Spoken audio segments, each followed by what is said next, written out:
Mr. Charles obtained the largest size. The words impacted me with significant force. My wife looked me directly in the eyes and stated it without any hesitation. Free from fear, I felt a sense of freedom from guilt. I experienced a sudden pallor, my extremities becoming cold while my heart raced intensely within my chest. My respiration was shallow, and for a brief period, I believed I might lose consciousness. What rationale could she have for making that statement? How could she gaze upon me, her spouse of 12 years, and utter those words? Sarah, she is the woman with whom I constructed my life. She was the person in whom I placed my utmost trust. She stood before me, admitting to having engaged in sexual relations with another man. She was not just any ordinary individual. Mr. Charles, who was our neighbor, was present. He was a man I had enjoyed barbecuing with. He was a man with whom I had shared beverages during summer evenings. This was a man whom I had trusted in the presence of my wife. I clenched my fists, my body trembling as I attempted to comprehend her statement. What did you just articulate? I ultimately succeeded in articulating. She inhaled deeply, her eyes conveying an ambiguous emotion. Was it a sense of guilt? Compassion? Or could it have been something more troubling, such as satisfaction? I would like to express my gratitude to all subscribers, loyal supporters, and first-time visitors of True Cheating Stories. Before proceeding further, your support sustains this channel, and I sincerely value each of you. Let us return to my narrative. Sarah positioned herself on the edge of the bed, manipulating her hands in a repetitive manner.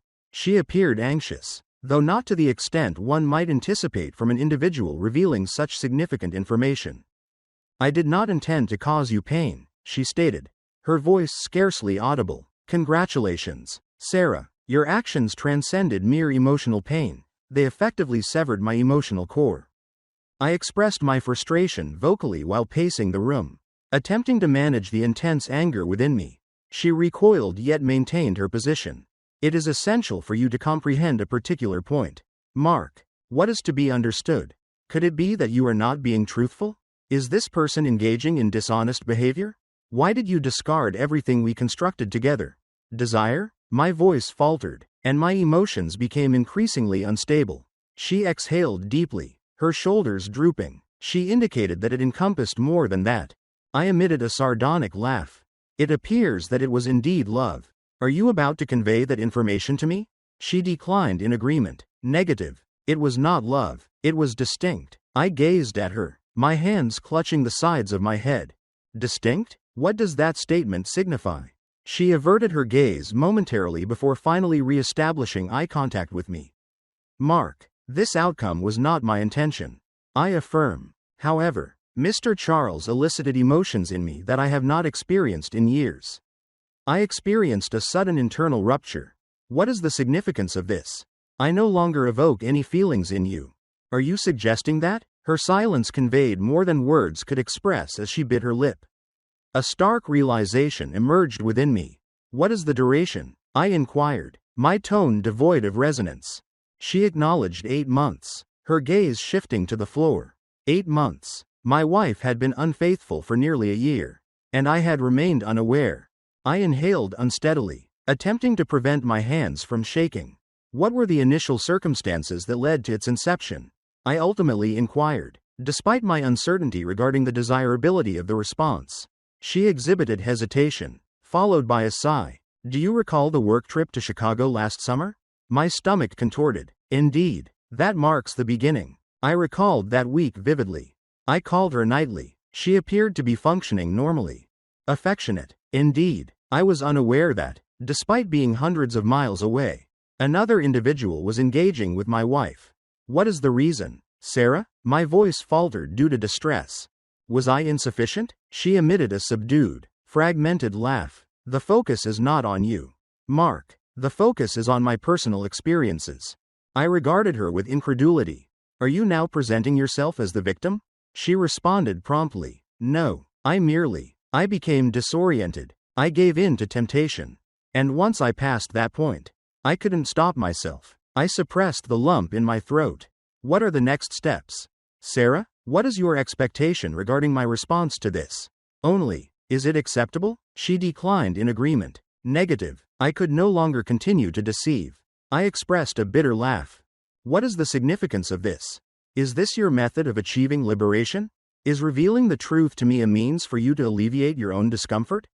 She exhibited discomfort but did not refute the assertion. I observed her for an extended duration, then declined with a shake of my head.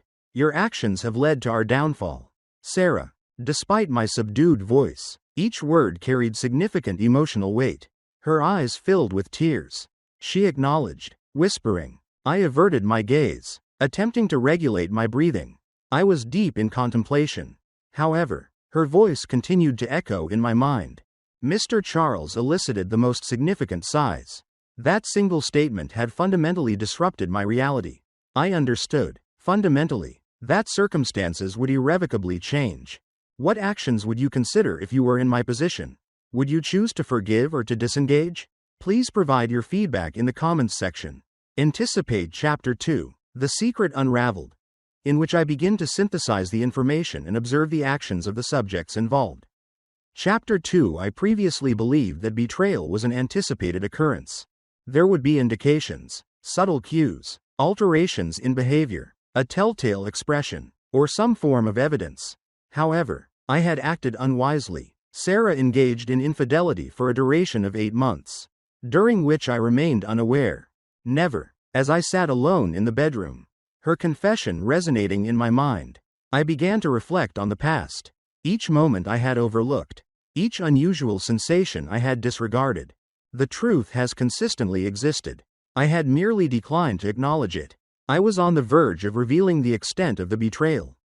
Following our argument, Sarah descended the stairs, leaving me to contemplate my thoughts.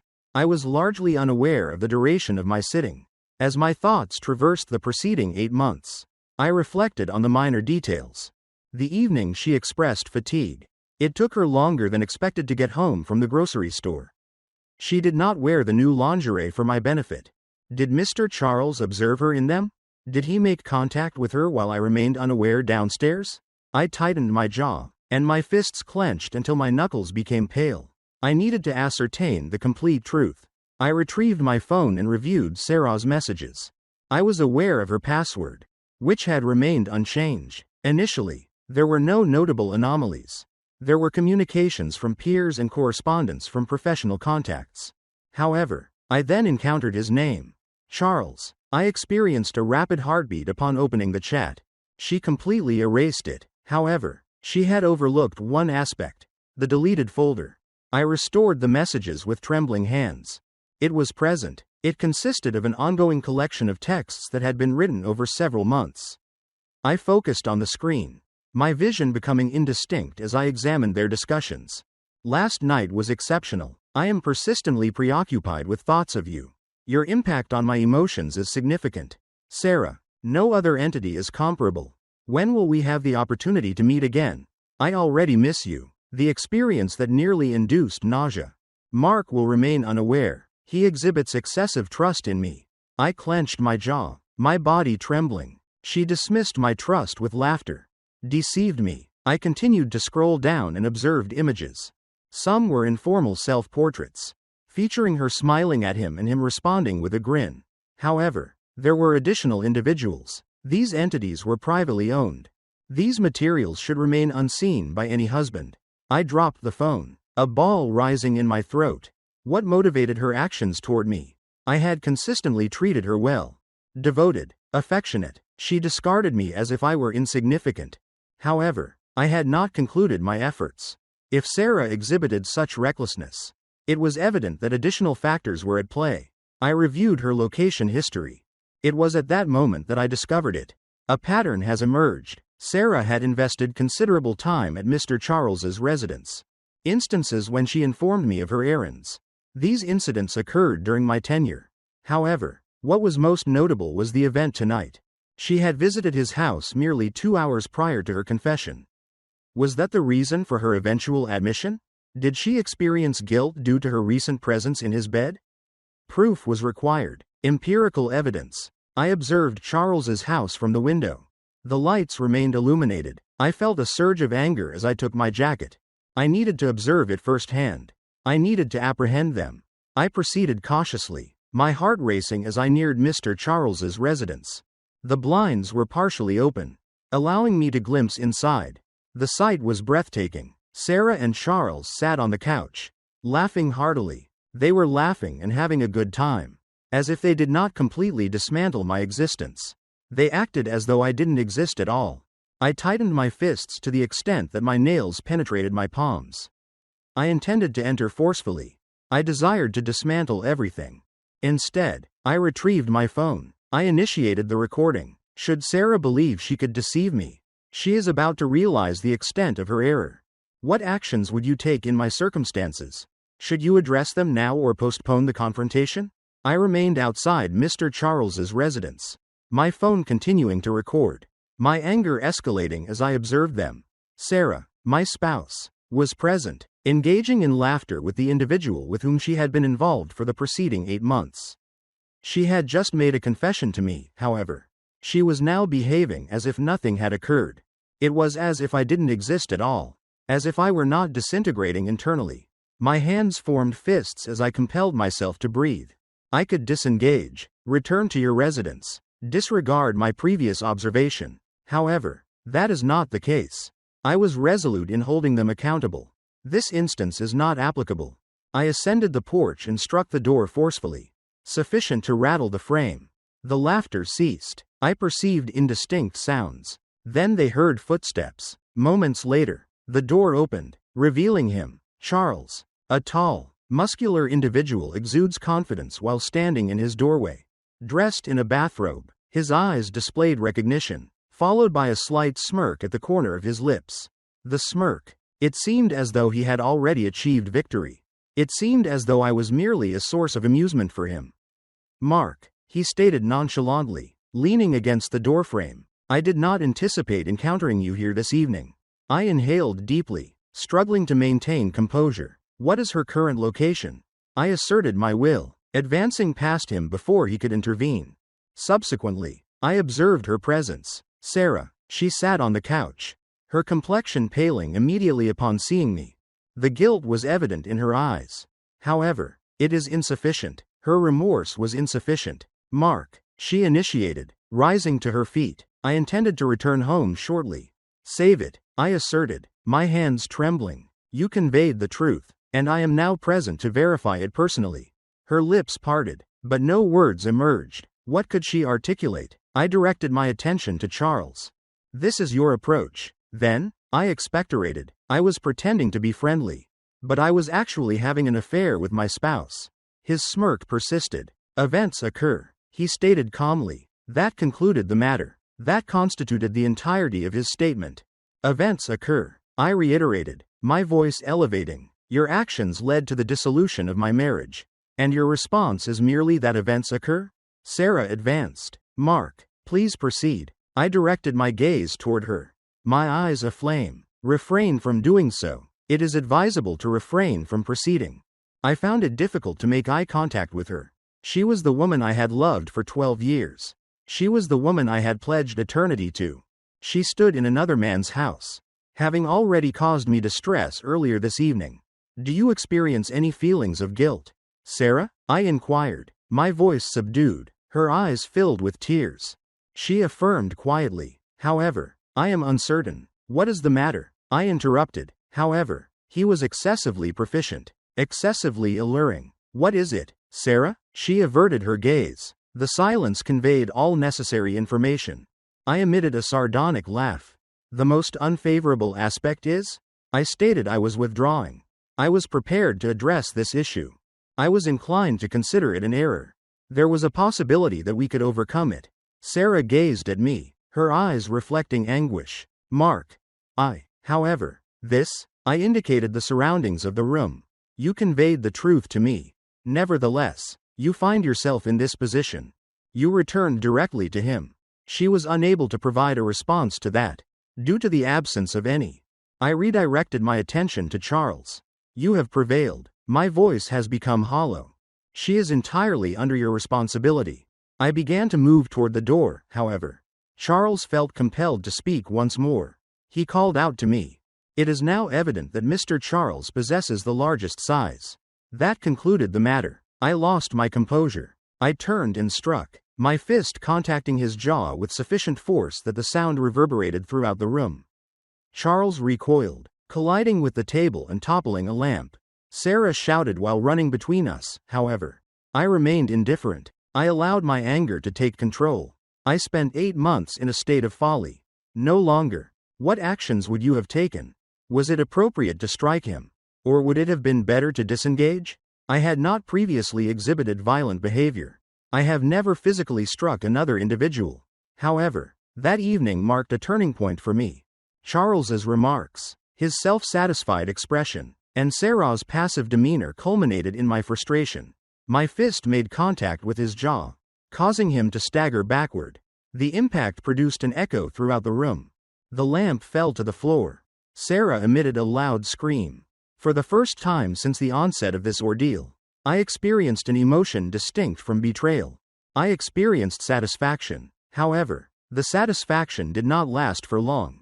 Upon Charles's recovery and the act of wiping blood from his lip, it became evident that the situation was far from resolved. Charles elevated himself, rotating his jaw to assess its condition. He then emitted a deep, mocking chuckle that elicited a visceral discomfort.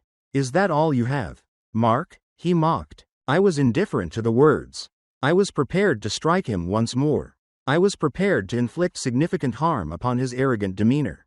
However, Sarah intervened, positioning herself between us with her hands elevated. "Stop," she exclaimed, her voice trembling. "Cease your actions. Both of you. Are both of us involved?" She audaciously implied that this situation was my responsibility. "Move aside, Sarah," I said, my fists still clenched. She responded sharply. "This is not contributing positively to the situation."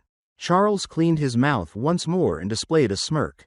He stepped forward and advised, "Listen to your wife, Mark." Alternatively, I could refer to her as my spouse.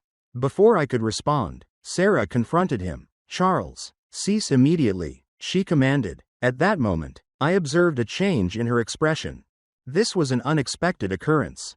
Regret is a complex emotional response characterized by feelings of sorrow or remorse for actions taken or not taken. It transcended mere guilt, encompassing a more profound emotional experience.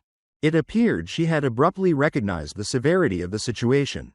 I observed her as she turned away from him and directed her gaze toward me. "Mark," she requested, her voice scarcely audible, "it is advisable to return home." I closed and opened my eyes rapidly. Return home? Subsequently? Was she being serious? "Do you wish for me to accompany you home, Sarah?" I inquired, my tone devoid of resonance. "Are you closely monitoring all your actions?" She swallowed with difficulty, her gaze shifting between Charles and me. At that moment, I came to a realization. She did not select me. She wasn't choosing him either. She was panicking. She had never expected me to show up like this. She had never expected me to fight back. For the first time since this whole thing started, she had lost control, and I wasn't about to give it back to her. "You already made your choice, Sarah," I said, stepping back, "and it wasn't me." Tears welled in her eyes. "Mark, no." My voice was firm. "We're done." The words felt strange coming out of my mouth, but as soon as I said them, I knew they were true. There was no saving this. There was no fixing what she had broken. Charles let out a low whistle. "Damn," he muttered. "I didn't think you had it in you, Mark." I ignored him. He wasn't worth my energy anymore. Instead, I turned to Sarah. "I hope it was worth it," I said coldly. Then, without another word, I walked out the door. I barely remember the drive home. My hands were shaking the whole way, my mind replaying everything over and over again. By the time I pulled into the driveway, exhaustion hit me like a truck. But I couldn't sleep. Instead, I sat in the dark, staring at the wedding photo on the shelf. The photo had lost its significance. The house felt empty. Even though Sarah wasn't home yet, I could still feel her presence everywhere. The scent of her perfume, the memories of her laughter, all of it felt like a ghost was haunting me. But I had made my decision, and I wasn't going to let her hurt me anymore. Just as I started to drift off, my phone buzzed. I glanced at the screen. "Sarah." I hesitated before answering. "Mark," she said, her voice raw. "Can we talk?" I exhaled slowly. There's nothing left to say. "Sarah, please." She begged. Just one more conversation. Face to face. I closed my eyes. I should have said no. I should have blocked her number and walked away for good. Despite my better judgment, I found myself whispering, "Fine. This is my final message. Do you think I should have agreed to meet her? Or was I making a mistake? Let me know in the comments." I should have said no. I should have ignored her call, let her words disappear into the night, and moved on with my life. But I didn't. I agreed to meet Sarah one last time. That singular decision resulted in the most distressing and unexpected moment of my life. The following evening, I traveled to a small coffee shop located on the opposite side of town. The establishment selected by Sarah. This is not our residence. It is not Charles's location. The setting was neutral. The night was cold, however. I scarcely perceived it. My thoughts were overwhelmed by the events that transpired, the betrayal, the conflict, and the moment I chose to depart. At this moment, I find myself present. Final instance. I observed her seated by the window. Her appearance had changed. Her typical confidence had diminished. Her eyes were puffy from tears. Her complexion ashen, and her shoulders drooped. Acceptable. I had no intention of comforting her with my presence. I inhaled deeply and entered. Sarah raised her gaze as I took a seat opposite her. She whispered, "You came. You inquired." And I responded directly. A prolonged silence ensued. Ultimately, she released her breath. "Mark, I am uncertain about how to begin. I advised against it. Please explain the reason for my summons." Her hands shook while she stirred her coffee. Despite not having taken a sip, "I would like to express my apologies." I gazed at her. "Apologies?" I reiterated. She acknowledged with a nod. "I understand that it does not alter the situation. It is crucial that you receive this information. I express regret for all actions taken. I made an error. I caused you harm in ways beyond my comprehension." Her voice faltered, revealing genuine anguish in her eyes for the first time. She showed no signs of guilt. "Do not panic, only discomfort. Mark, I did not intend to develop feelings for him," she stated. "I affirm, I did not expect it to happen." I tightened my jaw. "Indeed, it occurred," I stated, repeatedly. "The duration of the project was 8 months." She recoiled as though I had struck her. However, I had not completed my task. "Sarah, you did not develop feelings for him.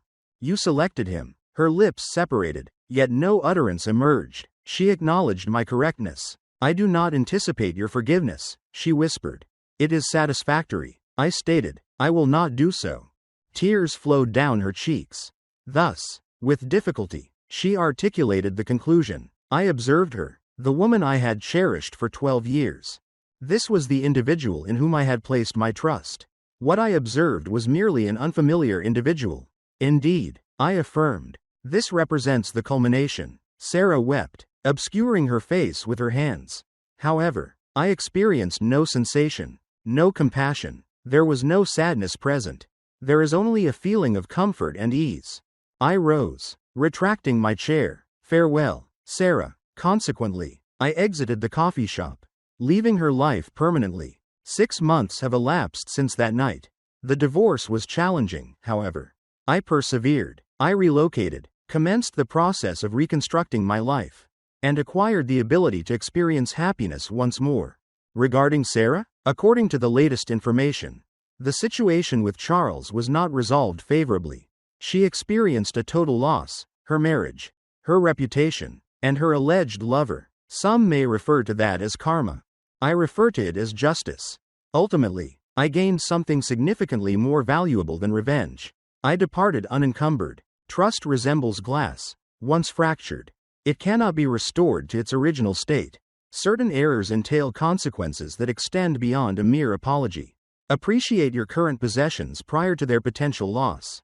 I appreciate your attention to my narrative. I extend my gratitude to my dedicated subscribers, contributors, and those encountering authentic cheating narratives for the first time. Your support is profoundly valued. Remain attentive for additional surprising revelations. Should I have offered Sarah another opportunity? Or was my decision justified? Please provide your feedback in the comments section.